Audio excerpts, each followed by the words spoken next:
हाँ तो नमस्कार प्यारे विद्यार्थियों, स्वागत है आप सभी का एक बार फिर से नॉलेज बुक क्लासेज पर। और आज की क्लास में भी अपन जीके के 50 महत्वपूर्ण प्रश्न पढ़ेंगे जो आपकी परीक्षा के लिए काफ़ी इंपॉर्टेंट है।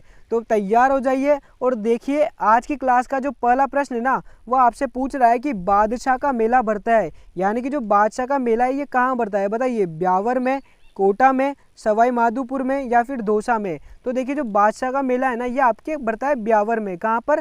ब्यावर में। तो बिल्कुल ऑप्शन फर्स्ट आपके इस प्रश्न का सही उत्तर हो जाएगा। और दोस्तों साथ के साथ हर एक प्रश्न का उत्तर कमेंट भी करना है ताकि ये प्रश्न यहीं पर याद हो जाए, है ना। नेक्स्ट क्वेश्चन देखो आप कि वालर नृत्य निम्नलिखित में से किस जनजाति का प्रमुख नृत्य है। यानी कि जो वालर नृत्य है ये कौन सी जनजाति का नृत्य है बताइए। मीणा जनजाति का, कंजर जनजाति का, गरासिया जनजाति का या डामोर जनजाति का। तो देखिए आपके जो वालर नृत्य है ना, ये आपके गरासिया जनजाति का नृत्य है। तो बिल्कुल ऑप्शन थर्ड आपके इस प्रश्न का सही उत्तर होगा। और नेक्स्ट क्वेश्चन आपसे पूछा है कि नाथ द्वारा किस संप्रदाय का मंदिर है। यानी कि जो नाथ द्वारा में मंदिर है वो कौन से संप्रदाय का है बताइए। जैन संप्रदाय, शैव संप्रदाय, वैष्णव संप्रदाय या बौद्ध संप्रदाय। तो देखिए जो नाथ द्वारा में मंदिर है ना, वो आपके वैष्णव संप्रदाय का है। काहे का है? वैष्णव संप्रदाय। तो बिल्कुल ऑप्शन थर्ड आपके इस प्रश्न का सही उत्तर है। नेक्स्ट क्वेश्चन आपसे पूछा है कि राजस्थान में सास बहू का मंदिर कहाँ स्थित है। यानी कि सास बहू का जो मंदिर है ना राजस्थान में, वो कौन सी जगह है बताइए। चौहटन में, गोगुंदा में, नागदा में या भीनमाल में। तो देखिए आपके सास बहू का मंदिर है नागदा उदयपुर में। कहाँ पर? नागदा उदयपुर। बिल्कुल ऑप्शन थर्ड आपके इस प्रश्न का सही उत्तर है। नेक्स्ट क्वेश्चन आपसे पूछा है कि विजय स्तंभ किस जिले में स्थित है। यानी जो विजय स्तंभ है ना, वो कहाँ है। बहुत ही आसान सा सवाल है, अभी तक आपने कमेंट में बता भी दिया होगा। तो बताइए जालोर दुर्ग में, कुंभलगढ़ दुर्ग में, मयूरगढ़ दुर्ग में या चित्तौड़गढ़ दुर्ग में। तो आपके विजयगढ़ स्तंभ है चित्तौड़गढ़ दुर्ग में। बिल्कुल ऑप्शन फोर आपके इस प्रश्न का सही उत्तर है। नेक्स्ट क्वेश्चन आपसे पूछा है कि सुप्रसिद्ध बनी ठनी किस शैली से संबंधित है बताइए। यानी कि जो बनी ठनी है ना, इसका संबंध कौन सी चित्र शैली से है बताओ। जयपुर शैली, बूंदी शैली, किशनगढ़ शैली या कोटा शैली। तो देखिए आपके सुप्रसिद्ध बनी ठनी है ना, ये आपके किशनगढ़ शैली से संबंधित है। कहीं से? किशनगढ़ शैली। और इसके साथ ही मैं आपको बता दूं कि जो बनी ठनी का चित्र है ये मोरध्वज निहाल चंद ने बताया था, ये भी आप याद रख लेना, है ना। नेक्स्ट क्वेश्चन है दोस्तों आपके राजस्थान विधानसभा का कार्यकाल कितने वर्ष का होता है। यानी कि अपने जो राजस्थान में विधानसभा होती है ना, उसके सदस्यों का कार्यकाल कितना होता है बताइए। 6 वर्ष का, 3 वर्ष का, 5 वर्ष का या अनिश्चित काल। तो देखिए राजस्थान विधानसभा का कार्यकाल है ना, वो होता है अपने 5 वर्ष का। यानी कि एक व्यक्ति 5 वर्ष तक विधायक रहता है। तो बिल्कुल ऑप्शन थर्ड आपके इस प्रश्न का सही उत्तर है। नेक्स्ट क्वेश्चन दोस्तों आपसे पूछा है कि स्त्रियों द्वारा किया जाने वाला 13 ताली नृत्य किस जाति द्वारा किया जाता है। यानी कि आपसे पूछा है कि जो 13 ताली नृत्य है ये कौन सी जाति करती है बताइए। भील, जोगी, कामड़ या फिर चारण। तो देखिए आपके 13 ताली नृत्य है ना, ये करते हैं कामड़ जाति के लोग। कौन करते हैं? कामड़ जाति के लोग। तो बिल्कुल ऑप्शन थर्ड आपके इस प्रश्न का सही उत्तर हो जाएगा। और जो आपके 13 ताली नृत्य है ना, इसकी प्रसिद्ध नृत्यांगना है मांगी बाई। कौन है? मांगी बाई। बिल्कुल ऑप्शन थर्ड इस प्रश्न का सही उत्तर है।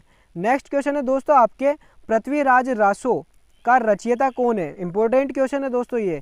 आपसे आपके प्रश्न पत्र में एक न एक रचना तो पूछेगा ही पूछेगा, तो इन रचनाओं को अच्छे से याद रखना। और ये पूछा है पृथ्वीराज रासो के बारे में कि इसके रचयिता कौन है बताइए। नयन चंद्र सूरी, मूणोत नैणसी, महाकवि माघ या चंद्रवरदाई। तो देखो पृथ्वीराज रासो लिखी थी आपके चंद्रवरदाई ने। किसने लिखी? चंद्रवरदाई ने। और जो आपके चंद्रवरदाई है ना, इनका नाम भी पृथ्वीराज भट्ट था। अगर चंद्रवरदाई ऑप्शन में ना आए तो पृथ्वीराज भट्ट आपको सही करना है। तो बिल्कुल ऑप्शन फोर इस प्रश्न का सही उत्तर है। नेक्स्ट क्वेश्चन है दोस्तों आपके कि लहरिया या ओढ़ना स्त्रियों द्वारा किस माह में ओढ़ा जाता है। यानी कि जो लहरिया होता है ना, महिलाएं वो कौन से महीने में पहनती है बताइए।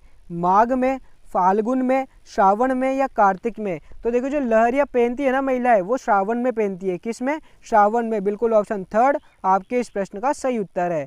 नेक्स्ट क्वेश्चन है दोस्तों आपके राजस्थान का कौन सा शहर घंटियों के शहर के रूप में जाना जाता है। यानी कि वो कौन सा शहर है जिसका उपनाम है घंटियों का शहर बताइए।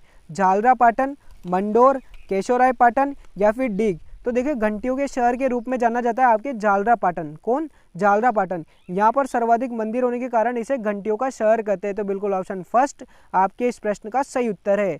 नेक्स्ट क्वेश्चन आपसे पूछा है कि कौन सी जाति पाबूजी की अनुयायी है। 4 जातियाँ नीचे दी हुई है, इनमें से कौन सी जाति है जो पाबूजी महाराज की अनुयायी है बताइए। थोरी, गुर्जर, चारण या फिर जाट। तो देखिए जो पाबूजी महाराज के अनुयायी है ना, वो अनुयायी है आपके चारण। कौन है? चारण। बिल्कुल ऑप्शन थर्ड आपके इस प्रश्न का सही उत्तर है।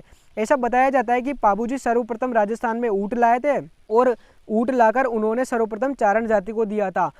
तब से ही जो चारण जाति के लोग हैं वो पाबूजी को अपना आराध्य देव मानते हैं, है ना। नेक्स्ट क्वेश्चन है आपके, राजस्थान में हड़प्पा सभ्यता का प्रसिद्ध स्थल कालीबंगा किस जिले में स्थित है? साफ साफ पूछा है कि जो कालीबंगा है ना, कौन से जिले में? बताओ। गंगानगर में, हनुमानगढ़ में, बीकानेर में या फिर चूरू में? तो देखिए आपके जो कालीबंगा है ना, ये कालीबंगा है हनुमानगढ़ में। कहाँ पर है? हनुमानगढ़। बिल्कुल ऑप्शन सेकंड आपके इस प्रश्न का सही उत्तर है। नेक्स्ट क्वेश्चन आपसे पूछा है कि विराटनगर किस जनपद की राजधानी है? यानी कि पहले जो जनपद हुआ करते थे उसमें विराटनगर कौन से जनपद की राजधानी थी? बताइए। मत्स्य जनपद की, शिवी जनपद की, कुरु जनपद की या फिर उपरोक्त में से कोई नहीं? तो देखिए जो विराटनगर है ना, वो आपके मत्स्य जनपद की राजधानी थी, है ना। और विराट जो नगर है इसी को बेराट कहा जाता है। क्या कहा जाता है? बेराट। तो बिल्कुल ऑप्शन फर्स्ट आपके इस प्रश्न का सही उत्तर हो जाएगा। नेक्स्ट क्वेश्चन आपसे पूछा है कि मालदेव और शेरशाह के मध्य युद्ध किस स्थल पर लड़ा गया? यानी कि मालदेव और शेरशाह के बीच जो युद्ध हुआ था वो कौन से स्थान पर हुआ था? बताइए। सुमेलगिरी में, लोहावट में, खानवा में या ओशिया में? तो देखिए मालदेव और शेरशाह इनके बीच युद्ध हुआ था आपके सुमेलगिरी में, है ना। तो ऑप्शन फर्स्ट आपके इस प्रश्न का सही उत्तर है। अच्छे से लेकर याद रखना, बहुत ही अच्छा प्रश्न है ना। नेक्स्ट क्वेश्चन आपसे पूछा है कि निम्नलिखित में से कौन खेतड़ी झुंझुनू आए थे? यानी कि नीचे 4 विद्वानों के नाम दिए हुए, इनमें से कौन खेतड़ी झुंझुनू आया था? बताइए। स्वामी दयानंद सरस्वती, राजा राम मोहन राय, ईश्वरचंद विद्यासागर या स्वामी विवेकानंद? तो देखिए जो निम्न 4 विद्वान हैं इनमें से खेतड़ी झुंझुनू जो गए थे ना, वो गए थे आपके स्वामी विवेकानंद। बिल्कुल ऑप्शन 4 आपके इस प्रश्न का सही उत्तर है और एक इम्पोर्टेंट प्रश्न भी यही है। और नेक्स्ट क्वेश्चन आपसे पूछा है कि तिरिया तेल हमीर हट चढ़े न दूजी बार, यह किस दुर्ग के शासक से संबंधित है? यानी कि आपसे पूछा है कि जो तिरिया तेल हमीर हट चढ़े न दूजी बार, ये कौन से शासक के बारे में कहा जाता है? बताइए। रणथंबोर के शासक के बारे में, मेहरानगढ़ के शासक के बारे में, चित्तौड़गढ़ के शासक के बारे में या आमेर के शासक के बारे में? तो देखिए तिरिया तेल हमीर हट चढ़े न दूजी बार, ये जो कहा जाता है ना, ये आपके रणथंबोर के शासक राजा हम्मीरदेव चौहान के बारे में कहा जाता है। वो बड़े हठी राजा थे, है ना। एक बार जो कह दिया तो कह दिया। तो ऑप्शन फर्स्ट आपके इस प्रश्न का सही उत्तर हो जाएगा। नेक्स्ट क्वेश्चन है आपके, भीलों का प्रसिद्ध लोकगीत जिसमें स्त्री और पुरुष साथ मिलकर गाते हैं। यानी कि नीचे जो 4 लोकगीत दिए हुए हैं आपको, उनमें से कौन सा लोकगीत है जिसे भीलों में स्त्री और पुरुष दोनों साथ मिलकर गाते हैं? बताइए। सूवलिया, झारोवा, सूपना या हमशीड़ो? तो देखिए स्त्री और पुरुष दोनों साथ मिलकर गाते हैं ना, वो गीत है आपके हमशीड़ो। कौन सा गीत है? हमशीड़ो। बिल्कुल ऑप्शन 4 आपके इस प्रश्न का सही उत्तर हो जाएगा। नेक्स्ट क्वेश्चन आपसे पूछा है कि राजस्थान राज्य अभिलेखागार कहाँ स्थित है? आपसे पूछा है कि राजस्थान राज्य अभिलेखागार कहाँ स्थित है? बताइए।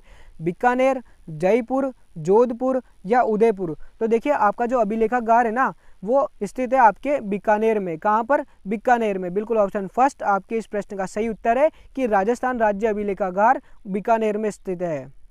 और नेक्स्ट क्वेश्चन आपसे पूछा है कि रेगिस्तान का जल महल किसे कहा जाता है? बहुत ही शानदार प्रश्न है। इसमें आपसे पूछा है कि रेगिस्तान का जल महल किसे कहा जाता है? बताइए। सरदा रानी की बावड़ी को, बाटाड़ू का कुआं बाड़मेर को, रानी जी की बावड़ी को या महिला बाग का झालरा जोधपुर को? तो देखिए आपके राजस्थान का जो जल महल कहलाता है ना, वो कहलाता है बाटाड़ू का कुआं बाड़मेर। बिल्कुल ऑप्शन सेकंड जो है ये आपके इस प्रश्न का सही उत्तर है। नेक्स्ट क्वेश्चन है दोस्तों आपके, राजस्थान के किस जिले को जांगल प्रदेश के नाम से भी जाना जाता है? तो बताइए वो कौन सा जिला है जिसे जांगल प्रदेश कहते हैं? अजमेर को, जैसलमेर को, सिरोही को या फिर बीकानेर को? तो देखिए जांगल प्रदेश के नाम से जाना जाता है ना, वो अपने बीकानेर को जाना जाता है। बिल्कुल ऑप्शन 4 आपके इस प्रश्न का सही उत्तर है। और दोस्तों ये एक इम्पोर्टेंट क्वेश्चन भी है और इसके साथ ही जो 41 जिले हैं ना, उन सभी के उपनाम भी आप याद कर लेना, क्योंकि जिलों के उपनाम भी बोर्ड पूछता है ना। नेक्स्ट क्वेश्चन है आपके, राज्य का पहला हेरिटेज होटल है, यानी कि पहला हेरिटेज होटल कौन सा है? क्वींसर पैलेस क्वींसर, सामोद हवेली जयपुर, अजीत भवन जोधपुर, सरिस्का पैलेस सरिस्का? तो देखिए राज्य का जो पहला हेरिटेज होटल था ना वो था अजीत भवन जोधपुर। बिल्कुल ऑप्शन 3 इस प्रश्न का सही उत्तर हो जाएगा। नेक्स्ट क्वेश्चन है आपका, अक्षय पात्र फाउंडेशन किस कार्य से जुड़ा हुआ है? यानी कि जो अक्षय पात्र फाउंडेशन है ना, ये निम्न 4 कार्य दिए हुए, इनमें से कौन से कार्य से जुड़ा हुआ है बताइए? कृषि कार्य से, स्कूल में मिड डे मील से, खेल कूद से, या फिर समाज सेवा से।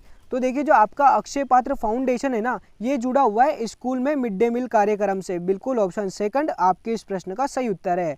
नेक्स्ट क्वेश्चन आपसे पूछा है कि राजस्थान में क्रिकेट का सबसे बड़ा पुरस्कार कौन सा है बताइए? अर्जुन पुरस्कार, गुरु विशिष्ट अवार्ड, महाराणा प्रताप पुरस्कार, या मथुरा दास माथुर क्रिकेट अवार्ड। तो देखिए राजस्थान का जो सबसे बड़ा क्रिकेट पुरस्कार है ना, वो है महाराणा प्रताप क्रिकेट पुरस्कार। बिल्कुल ऑप्शन थर्ड आपके इस प्रश्न का सही उत्तर है। नेक्स्ट क्वेश्चन है दोस्तों आपके कि किस वर्ष केंद्र शासित प्रदेश अजमेर मेड़वाड़ा को राजस्थान में मिलाया? यानी कि जो अजमेर मेड़वाड़ा है ना, ये राजस्थान में कब मिला था बताइए? 1949 में, 1948 में, 1950 में, या फिर 1956 में? तो देखिए जो आपके अजमेर मेड़वाड़ा है ना, ये राजस्थान में मिला था 1956 में। बिल्कुल ऑप्शन 4 आपके इस प्रश्न का सही उत्तर है। और जैसे ही अजमेर मेड़वाड़ा राजस्थान में मिला, तभी राजस्थान का एकीकरण पूरा हुआ था। तो बिल्कुल ऑप्शन 4 आपके इस प्रश्न का सही उत्तर है। नेक्स्ट क्वेश्चन है आपके राजस्थान का राज्य पशु कौन सा है? आपसे पूछा है कि जो राजस्थान का राज्य पशु है ना, उसका नाम बताइए। भालू, चिंकारा, चीता, या फिर शेर? तो देखिए राज्य का राज्य पशु है ना अपने राजस्थान का, वो है चिंकारा। कौन सा है? चिंकारा। ऑप्शन सेकंड आपके इस प्रश्न का सही उत्तर हो जाएगा। और बात करें भारत का राज्य पशु, तो वो हो जाएगा चीता, है ना। नेक्स्ट क्वेश्चन आपसे पूछा है कि राज्य का पहला 6 लेन एक्सप्रेस हाईवे है। यानी कि नीचे जो 4 हाईवेज के नाम दिए हुए हैं, इन 4 हाईवेज में से राज्य का पहला 6 लेन एक्सप्रेस हाईवे कौन सा था बताइए? जयपुर किशनगढ़, दिल्ली जयपुर, जोधपुर किशनगढ़, या फिर आगरा जयपुर? तो मैं आपको बता दूं कि आपका जो राज्य का पहला 6 लेन एक्सप्रेस हाईवे है ना, वो है आपके जयपुर किशनगढ़। बिल्कुल ऑप्शन फर्स्ट आपके इस प्रश्न का सही उत्तर है। और इसके अलावा मैं आपको बता दूं, जो जयपुर किशनगढ़ है ना, ये 90 किलोमीटर लंबा रोड है जो जयपुर और किशनगढ़ को जोड़ता है ना, ये भी याद रखना। नेक्स्ट क्वेश्चन है आपके भोराट का पठार, या भोराट है, भोराट का पठार कौन सा क्षेत्र कहलाता है बताइए? भोराट का पठार कौन सा क्षेत्र कहलाता है? तारागढ़ से रघुनाथगढ़ के बीच का क्षेत्र, कुंभलगढ़ से मुंबई के बीच का क्षेत्र, कुंभलगढ़ से गोगुंदा के बीच का क्षेत्र, या फिर रघुनाथगढ़ से गोगुंदा के बीच का क्षेत्र? तो देखिए आपके भोराट का पठार है ना, वो क्षेत्र कहलाता है कुंभलगढ़ से गोगुंदा के बीच का क्षेत्र। बिल्कुल ऑप्शन थर्ड जो है ये आपके इस प्रश्न का सही उत्तर हो जाएगा। यानी कि उदयपुर और राजसमंद, इन दोनों जिलों में भोराट का पठार फैला हुआ है। नेक्स्ट क्वेश्चन है दोस्तों आपके थार का कल्प वृक्ष के नाम से प्रसिद्ध है। यानी कि जो थार का कल्प वृक्ष है ना, ये किसे कहा जाता है बताइए? पीपल को, खेजड़ी को, बबूल को, या फिर खेर को? तो देखिए आपके राजस्थान का थार का जो कल्प वृक्ष कहलाता है ना, वो कहलाता है खेजड़ी। बिल्कुल ऑप्शन सेकंड इस प्रश्न का सही उत्तर होगा। नेक्स्ट क्वेश्चन आपसे पूछा है कि राजस्थान में सर्वाधिक तापीय विद्युत कहाँ पैदा होती है बताइए? नीचे जो 4 ऑप्शन दिए हुए हैं, उनमें से सर्वाधिक तापीय विद्युत कहाँ पैदा होती है? सिंगरौली में, कोटा थर्मल में, अनूपगढ़ में, या रिहिंद में? तो देखिए सर्वाधिक जो तापीय विद्युत है ना, वो आपके अनूपगढ़ यानी कि जो सूरतगढ़ पावर प्लांट है ना, वहाँ पर होती है। ठीक है, ऑप्शन थर्ड आपके इस प्रश्न का सही उत्तर हो जाएगा। नेक्स्ट क्वेश्चन आपसे पूछा है कि निम्नलिखित में से कौन सा आभूषण स्त्रियां उनके सिर पर पहनती है? यानी कि आपको 4 आभूषण दिए हुए हैं जो अलग अलग जगह पहने जाते हैं, उनमें से आपको बताना है कि कौन सा सिर पर पहनती है। बताओ, झुमका, बाजूबंद, बोरला, या फिर सटका? तो देखिए झुमका पहनते हैं कानों में, बाजूबंद बाजुओं में यानी कि हाथों में, और बोरला जो है ये आपके सिर में पहना जाता है। तो बिल्कुल ऑप्शन थर्ड हमारे इस प्रश्न का सही उत्तर है। बात रही सटका, तो ये आपके कमर में पहना जाता है ना। नेक्स्ट क्वेश्चन आपसे पूछा है दोस्तों, पुष्कर मेला कब मनाया जाता है? बताओ, पुष्कर मेला कब मनाते हैं? बैशाख पूर्णिमा को, कार्तिक पूर्णिमा को, फाल्गुन पूर्णिमा को, या भाद्रपद पूर्णिमा को? तो देखिए आपका जो पुष्कर मेला है ना, ये मनाया जाता है कार्तिक पूर्णिमा को। बिल्कुल ऑप्शन सेकंड आपके इस प्रश्न का सही उत्तर है। और दोस्तों आप भी फटाफट कमेंट में मेरे से पहले उत्तर दीजिए, है ना।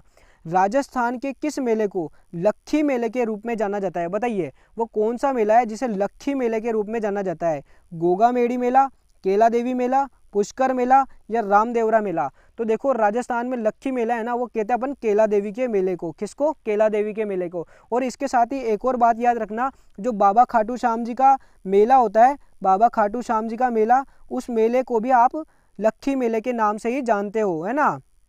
बिल्कुल सही। नेक्स्ट क्वेश्चन है दोस्तों आपके निम्नलिखित में से मारवाड़ी बोली का साहित्यिक रूप है, यानी कि नीचे 4 ऑप्शन दिए हुए हैं, इनमें आप बताओ कि मारवाड़ी बोली है ना उसके साहित्यिक रूप को क्या कहते हैं, बताइए। अपभ्रंश, डिंगल, हिंदी या मेवाड़ी। तो देखिए आपके जो मारवाड़ी बोली का साहित्यिक रूप है ना वो कहलाता है आपके डिंगल। क्या कहलाता है? डिंगल। बिल्कुल ऑप्शन सेकंड आपके इस प्रश्न का सही उत्तर हो जाएगा। नेक्स्ट क्वेश्चन आपसे पूछा है कि मेवाड़ के किस महाराणा ने संगीत पर ग्रंथ लिखे थे, बताइए। मेवाड़ का वो कौन सा महाराणा था जिसने संगीत पर ग्रंथ लिखा था? रत्न सिंह, कुंभा, उदय सिंह या फिर प्रताप।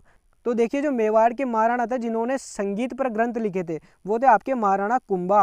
बिल्कुल ऑप्शन सेकंड आपके इस प्रश्न का सही उत्तर हो जाएगा। जो महाराणा कुंभा थे उन्होंने ही संगीत पर ग्रंथ लिखे थे। नेक्स्ट क्वेश्चन दोस्तों आपसे पूछा है कि जो नक्की झील है वो कहाँ पर स्थित है। बहुत ही आसान सा प्रश्न है और इम्पोर्टेंट भी है, इसको भी पूछते रहते हैं बार बार परीक्षाओं में। तो बताइए नक्की झील कहाँ पर है? अजमेर में, माउंट आबू में, भरतपुर में या कोटा में। तो देखिए जो आपकी नक्की झील है ना ये आपके है माउंट आबू सिरोही में। बिल्कुल माउंट आबू सिरोही में आपके नक्की झील है ना। और नेक्स्ट क्वेश्चन है दोस्तों आपके हिंदुस्तान जिंक प्लांट किस जिले में स्थित है, यानी कि जो नीचे 4 जिले दिए हुए हैं उनमें से कौन से जिले में हिंदुस्तान जिंक प्लांट स्थित है, बताइए। सिक्कर में, चूरू में, उदयपुर में या उक्त में से कोई नहीं। तो देखिए आपका हिंदुस्तान जिंक प्लांट है ना ये आपके उदयपुर में। कहाँ पर? उदयपुर में। तो ऑप्शन थर्ड आपके इस प्रश्न का सही उत्तर होगा। नेक्स्ट क्वेश्चन है दोस्तों आपके कि 8वीं योजना में सूरतगढ़ में किस तरह की परियोजना शुरू की गई थी, यानी कि जो 8वीं योजना में सूरतगढ़ में परियोजना शुरू की गई ना उसका क्या नाम है, बताइए। हाइड्रो पावर, प्राकृतिक गैस, थर्मल पावर या फिर बायोगैस। तो देखिए 8वीं योजना में जो सूरतगढ़ में परियोजना शुरू की गई वो थर्मल पावर की योजना थी। कहाँ की थी? थर्मल पावर की। तो बिल्कुल ऑप्शन थर्ड जो है यह आपके इस प्रश्न का सही उत्तर हो जाएगा। तो बिल्कुल आज की क्लास में दोस्तों इतना ही। अपन मिलते हैं अगली क्लास में, तब तक के लिए आप चैनल को सब्सक्राइब कर लियो और आपके दोस्तों तक क्लास शेयर कर दो, है ना। तब तक के लिए मैं आपसे लेता हूँ विदा। जय हिंद, जय भारत।